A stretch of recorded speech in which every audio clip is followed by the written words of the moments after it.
اور نہ ہی اب ان کے ذریعے کچھ ہو سکتا ہے، کیونکہ یہ لوگ انسان رہ چکے تھے اور یہ فنا ہو چکی ہیں. تو ان کا مقصد یہ ہوتا کہ یہ اسلام کے دشمن، اللہ کے دشمن، نبیوں کے دشمن رہے تو یہ بڑی بڑی طاقتوں کے مالک تھے، تو اللہ تبارک و تعالیٰ ان کو دنیا کے اندر نیست و نابود کر دیا، عبرتناک انجام ان کو دے دیا. تو ہم بھی اللہ سے یہی کہتے ہیں کہ اللہ جس طریقے سے ان لوگوں کو ہلاک کر دیا تھا اس شخص کے دشمنوں کو بھی ایسے ہی ہلاک کر دے. جیسے فرعون کو، حامان کو، قارون کو، ابو جہل کو ہلاک کیا، ایسے ہی اس شخص کے دشمنوں کو بھی ہلاک کر دے. تو ان کا یہ مقصد ہوتا ہے، لیکن طریقہ اسلامی طریقہ نہیں ہے، شرعی طریقہ یہ نہیں ہے. جی اس سلسلے میں اور ہم دیکھتے ہیں کہ بعض تاجرات میں الفاظ کا بجائے سو عادات کا استعمال کیا جاتا ہے. اعداد، حروف ابجد، جسے کیا ان کی کچھ تاثیر ہوتی ہے؟ نہیں، کوئی اس کی تاثیر نہیں ہوتی، صرف یہ ذہن سے کھیلا جاتا. قرآن کریم میں اللہ تعالیٰ نے یہود کے تعلق سے فرمایا، نصارہ کے تعلق سے فرمایا وَيُحَرِّفُونَ الْكَلِمَ عَن مَّوَاضِعِهِ. یہ شریعت کے اللہ کی کتابوں کے الفاظ کو اس کی جگہ سے تبدیل کر دیتے ہیں. فَوَيْلٌ لِّلَّذِينَ يَكْتُبُونَ الْكِتَابَ بِأَيْدِيهِمْ ثُمَّ يَقُولُونَ هَٰذَا مِنْ عِندِ اللَّهِ لِيَشْتَرُوا بِهِ ثَمَنًا قَلِيلًا فَوَيْلٌ لَّهُم مِّمَّا كَتَبَتْ أَيْدِيهِمْ وَوَيْلٌ لَّهُم مِّمَّا يَكْسِبُونَ. اللہ نے اس آیت کے اندر 3 مرتبہ اپنے ویل کا ذکر کیا ہے. وہ لوگ ہلاکت ہو جائیں، ہلاک ہو جائیں، برباد ہو جائیں، تباہ ہو جائیں جو اپنے ہاتھ سے کتاب کو لکھتے ہیں اور کہتے ہیں کہ اللہ تعالیٰ کی طرف سے. ان کا مقصد کچھ چیزیں رقم حاصل کرنا ہوتا ہے. اللہ نے کہا کہ ان کے لکھنے پر بھی ان کے لیے ویل ہے اور یہ جو کما رہے ہیں اس پر بھی ان کے لیے ویل ہے. دراصل بسم اللہ الرحمن الرحیم کی جگہ 786 لکھا جاتا ہے.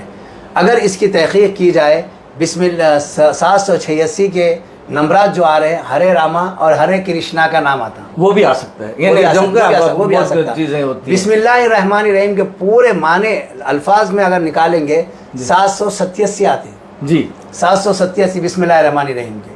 اور یہ بسم اللہ الرحمن الرحیم قرآن کریم کی ایک مستقل آیت ہے سورہ نمل کی. جی ہاں، انہ من سلیمان و انہ بسم اللہ الرحمن الرحیم اللہ تعالی علیہ واتونی مسلمین. ملک سبا کو سلیمان علیہ السلام نے جو خط لکھا تھا اس خط کے اندر آپ نے بسم اللہ الرحمن الرحیم کا ذکر کیا تھا. قرآن کریم میں اللہ تعالیٰ نے اس کو ویسے ہی ذکر کیا. تو یہ قرآن کریم کی ایک آیت ہے بسم اللہ الرحمن الرحیم. اس کے پڑھنے پر اجر و ثواب ہے، اس کے پڑھنے پر اجر و ثواب ہے، اللہ اس کا اجر دینے والا ہے. اگر اس کے بجائے کوئی 786 پڑھ لے اس پر اسے کوئی اجر ملنے والا نہیں ہے، بلکہ یہود اور نصارہ کا طریقہ ہے جو مسلمانوں نے اپنا لیا ہے. وہ اپنے آسمانی کتابوں کے اندر تبدیلی لائے تھے اور یہ بھی قرآن کریم کے آیاتوں میں تبدیلی لا رہے ہیں. اس اعتبار سے، گناہ کے اعتبار سے وہ اور یہ مسلمان جو آیتوں کا بدل کر ابجد کے حروف میں لکھ رہے ہیں ان میں کوئی فرق نہیں ہے. تو ایسا بالکل نہیں کرنا چاہیے. جادو سے محفوظ رہنے کے لیے کیا کیا جانا چاہیے؟ جادو سے محفوظ رہنے کے لیے سب سے پہلی بات شریعت کی پابندی کرنا چاہیے. اور سورہ فاتحہ، سورہ بقرہ کی ابتدائی آیت، آیت الکرسی، سورہ بقرہ کی آخری 2 آیتیں، اور اس کے ساتھ سورہ فلق اور سورہ ناس پڑھتے رہنا چاہیے. یہ کوشش ہماری اپنی ہونی چاہیے. اس کے بعد اگر اللہ تعالیٰ ہمارے مقدر میں رکھ دے گا تو وہ جادو ہمارے اوپر اثر انداز ہو کر رہے گا. ہاں، اگر ہم موحد ہیں، ہم کتاب و سنت کو اپنا رہے ہیں اور اس کے بعد ان چیزوں کو ہم پڑھ بھی رہے ہیں پھر بھی ہمارے اوپر جادو ہو رہا ہے تو سمجھنا کہ اللہ تعالیٰ کی ایک آزمائش ہے. اور ایسے وقت اللہ تعالیٰ ایسے بندے کو جب یہ صبر کرے گا، برداشت کرے گا، تکلیف اٹھائے گا، اس کا مکمل اجر دے گا. یہاں پر ایک انسان کا امتحان بھی ہو سکتا کہ ایسی تکلیف میں کیا ایمان پر باقی رہتا ہے یا کفر اور شرک کی طرف رجوع ہوتا ہے. اگر وہ ایمان پر باقی رہتا ہے تو اس کے لیے بہت زیادہ اجر ہے. کفر اور شرک کی طرف چلا جاتا ہے تو اس کے سارے اعمال تباہ و برباد. ایک اور وہ دعا جو اللہ کے رسول صلی اللہ علیہ وسلم نے بتایا کہ اگر کوئی یہ صبح سے شام تک لا الہ الا اللہ وحدہ لا شریک لہ لہ الملک و لہ الحمد وہو علی کل شیء قدیر 100 مرتبہ اگر پڑھے تو شیطان سے محفوظ رہتا ہے. اور ہم اکثر یہ دیکھتے ہیں کہ راقی حضرات بھی اس کی پابندی کرتے ہیں. اس کی وجہ کیا ہے؟ نہیں، نبی صلی اللہ علیہ وسلم کا جب فرمان آ رہا ہے کہ جو کوئی صبح میں اس کو پڑھ لے گا شام تک شیطان کے شر سے محفوظ رہے گا، اور شام تک پڑھ لے گا تو صبح تک شیطان کے شر سے محفوظ رہے گا. تو اس کو تو پڑھنا ہی پڑھنا ہے. اس کے باوجود بھی اگر کسی کے اوپر شیطان حاوی ہوتا ہے بس یہ اللہ تعالیٰ کی طرف سے ایک آزمائش سمجھنا کہ اللہ تعالیٰ آزما رہا ہے کہ تم ایمان پر باقی رہتے یا ایسی مصیبت کے وقت اللہ تعالیٰ کو چھوڑ کر کسی اور طرف رجوع ہوتے، وہ اللہ تعالیٰ دیکھنا چاہتا ہے. جیسے اللہ تعالیٰ نے کہا الذی خلق الموت والحیات لیبلوکم ایکم احسن عملا، وہ ذات جس نے تمہاری موت اور تمہاری زندگی پیدا کی ہے. زندگی اور موت اللہ کے ہاتھ میں، وہ تم کو آزماتا ہے، دیکھنا یہ چاہتا ہے کہ تم میں کون اچھا عمل کرنے والا ہے. جی اللہ کی جو آزمائش ہوتی ہے کہ ایک مومن بندے کے ساتھ، دیکھیے آزمائش تو ہر ایک کے ساتھ ہے، ہر ایک کے ساتھ، ہر انسان کے ساتھ ہے، لیکن اہل ایمان کی آزمائش کٹھن آزمائش ہوتی ہے. اور اس میں جتنا آدمی کا ایمان مضبوط رہے گا اللہ تعالیٰ اتنی زیادہ کٹھن آزمائش میں مبتلا کرے گا. یہاں تک کہ انبیاء اکرام کی آزمائشیں سب سے زیادہ سخت ترین آزمائش تھی. ان کو اس دنیا کے بدلے یا اس مصیبت کے بدلے آخرت میں بہت بہترین بدلہ ملنے والا ہوتا ہے. تو ایسی آزمائشوں کی طرف توجہ دے اور کوشش اللہ سے یہ کریں کہ ہم اللہ کی طرف رجوع رہے، اللہ سے دعا کریں، اللہ سے مدد طلب کریں، استعانت طلب کریں، استغاثہ طلب کریں، اللہ سے جڑے رہیں. اس کا بدلہ اللہ تعالیٰ آخرت میں بہت بہترین دینے والا ہے. جادو کرنے والے کے لیے کیا وعید ہے؟ جادو کروانے والے کے لیے کیا وعید ہے؟ جادو کرنے اور کروانے کا شریعت کے اندر حکم یہ تو حرام ہے، اور جادوگر کو قتل کرنے کا حکم ہے. اگر اسلامی شریعت نافذ رہے تو جادوگر کو قتل کر دیا جائے گا. اس کی ایک مثال دیکھیے، مدینہ منورہ میں وہیں پر قریب میں ایک مصری شخص تھا جو لوگوں کو تعویذ اور پلیتے لکھ کر دے رہا تھا. دن کے اوقات میں یہ کام نہیں ہوتا تھا، رات کی تاریکی میں کام ہو رہا تھا.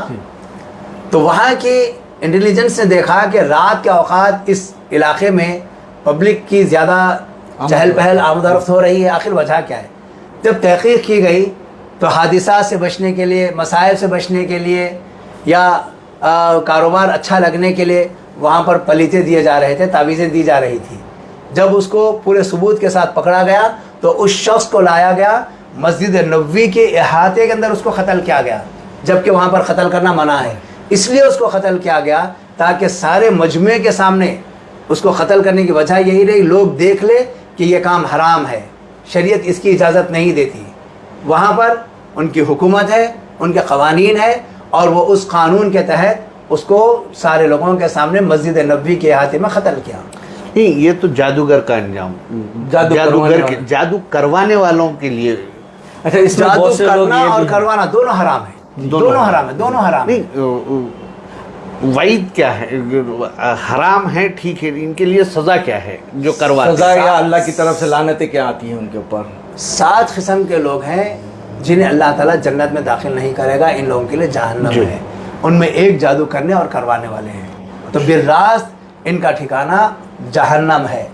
اگر یہ لوگ دنیا کے اندر مرنے سے پہلے سچی توبہ نہیں کر لے، اگر اللہ تعالیٰ کی طرف رجوع نہیں ہوئے، اس حالت میں اگر یہ چلے گئے تو ان کے لیے جہنم کی وعید سنائی گئی ہے. اکثر یہ بھی دیکھا کہ بہت سے لوگ جادو کروانا نہیں چاہتے، لیکن ان کو پتہ بھی نہیں رہتا کہ ہم نے جادو کروا رہے ہیں. وہ سمجھتے ہیں کہ میں اپنا تحفظ کرنا چاہتا ہوں یا میرے مراد پوری کروانا چاہتا ہوں. تو ایسے لوگ کیا وہ بھی حرام میں سے مبتلا ہوتے ہیں، یا ان کو کیا احتیاط کرنی چاہیے کہ آپ کسی کے پاس علاج کے لیے جا رہے ہیں؟ تو دیکھیے، سب سے پہلی بات یہ ہے کہ آپ بیماری کے بعد جب کوئی ڈاکٹر کے پاس جاتے ہیں تو پہلے اس کے تعلق سے معلومات حاصل کر لیتے ہیں. ہمیں دل کی بیماری ہم دماغ کے ڈاکٹر کے نہیں جاتے، دماغ کی بیماری ہے دل کے ڈاکٹر کے نہیں جاتے، یا کڈنی والے کے نہیں جاتے. ہم پہلے معلوم کرتے ہیں کہ یہ کیا علاج کرنے والا ہے. جی، وہ تو ہمیں یہاں بھی یہ ضروری ہے کہ ہم جانے سے پہلے تحقیق کر لیں کہ وہ کیسا علاج کرنے والا ہے. ہر مسلمان کے لیے لازم اور ضروری ہے. اس سے پہلی بات یہ ہے بحیثیت مسلمان ہم کو ان امراض میں کسی کے پاس جانے کی ضرورت نہیں ہے. سب سے پہلے ہم کو اپنے اوپر دم کر لینا چاہیے. جی، خود اپنے اوپر دم کرنا چاہیے.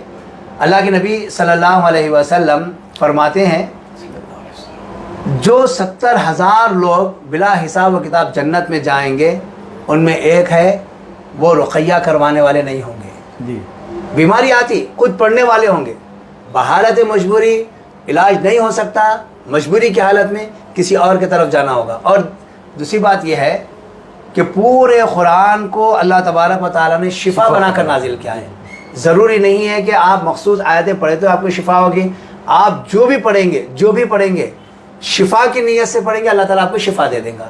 تو سب سے پہلے علاج کے لیے اپنے آپ پر دم کر لینا چاہیے. اگر اس سے افاقہ نہیں ہو رہا فائدہ نہیں ہو رہا تب آپ کسی کے پاس جا رہے ہیں، جانے سے پہلے تحقیق کر لینا چاہیے. اگر کسی کے پاس چلے گئے معلوم نہیں تھا، وہاں جانے کے بعد پتہ چلا، یا لوگ پکڑ کر ایسی مجبوری میں لے کر چلے گئے، وہاں جانے کے بعد پتہ چلا، تو فوراً اس چیز سے باز آ جانا چاہیے اور توبہ و استغفار طلب کرنا چاہیے.